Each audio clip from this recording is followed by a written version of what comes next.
La laïcité, c'est un mot au départ qui appartient au vocabulaire religieux. Un laïc, c'est celui qui n'est pas un prêtre. Et puis par extension, on a dit que était laïc quelqu'un qui voulait s'affranchir du domaine du religieux, qui voulait être indépendant par rapport à la religion. La neutralité de l'État. Alors cette neutralité de l'État, elle a été faite de manière progressive en France. Ça n'a pas été fait d'un coup. Sous l'Ancien Régime et au XIXe siècle, l'Église contrôlait tout. Elle contrôlait les hôpitaux, l'école, les consciences, tous les curés étaient fonctionnaires, etc. Et bien pour se dégager de cette emprise qui était un petit peu trop oppressante, il y a eu des seuils de laïcité. C'était fait de manière successive. Par exemple, au moment de la Révolution française, on a laïcisé l'état civil. C'est plus les curés qui ont enregistré les naissances, mais c'était les communes.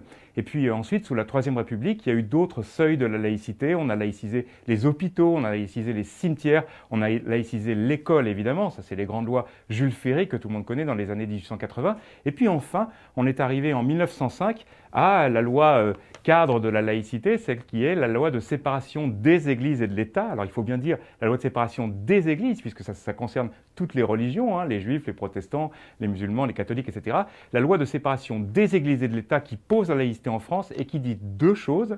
Il y a une chose qu'on a toujours en tête, qu'on a tous en tête, qui est l'article 2 de cette loi. L'article 2, il dit « La République ne salarie, ne reconnaît, ne subventionne aucun culte ». L'État est totalement neutre à l'égard des cultes, mais on oublie toujours l'article 1 de cette loi qui dit « La République assure la liberté de conscience et elle garantit le libre exercice des cultes ». Eh bien, la laïcité en France, c'est ça. C'est premièrement, l'État est neutre à l'égard de la religion, mais deuxièmement, tout le monde a le droit de pratiquer la religion qui est la sienne et tout le monde est français.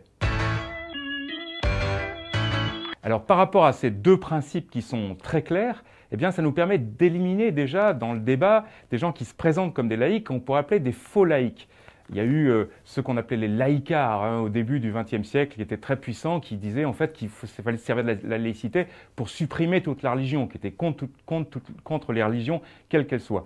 Ceux-là, ils existent de moins en moins, ils existent encore de manière résiduelle, mais ceux-là ne sont pas des vrais laïcs, puisqu'ils ne respectent pas les religions qui doivent être garanties par la laïcité. Et puis, plus récemment, en particulier à l'extrême droite, il y a des faux laïcs qui disent qu'ils sont laïcs, mais en fait qui ne s'attaquent à une seule religion qui est l'islam. Tout ce qui les dérange, c'est l'islam. C'est ceux qu'on appelle les identitaires, ou qu'on trouve au Front National, qui disent « la France est une terre chrétienne, nos traditions chrétiennes, nos valeurs chrétiennes ». Non, non, non, non. Quand on est laïque, il n'y a pas de terre chrétienne, il n'y a pas de tradition chrétienne, il y a le fait que la France est une république qui est neutre, tout le monde a le droit d'y pratiquer la religion qu'il veut, qu'il s'appelle Ahmed ou David ou Jonathan ou François ou qui il veut, et il a le droit de prier les dieux qu'il entend, et ça c'est garanti par l'État.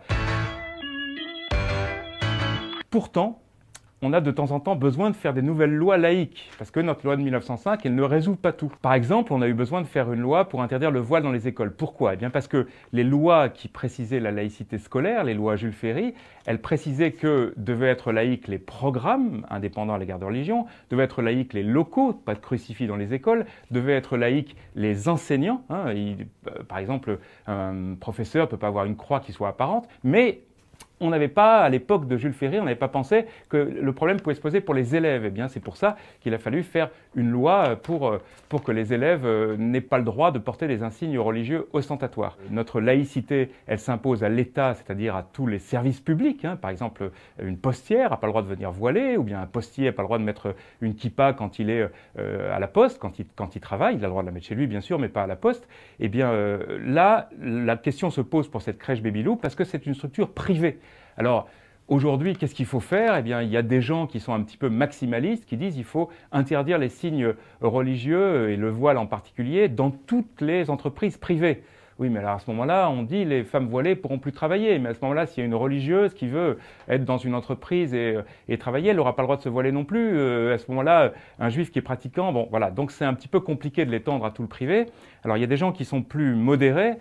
Ça, c'était la demande du président de la République qui dit il faut qu'au moins cette laïcité s'applique aux entreprises qui ont une mission de service public et qui s'occupent de la petite enfance, parce qu'il faut protéger les enfants.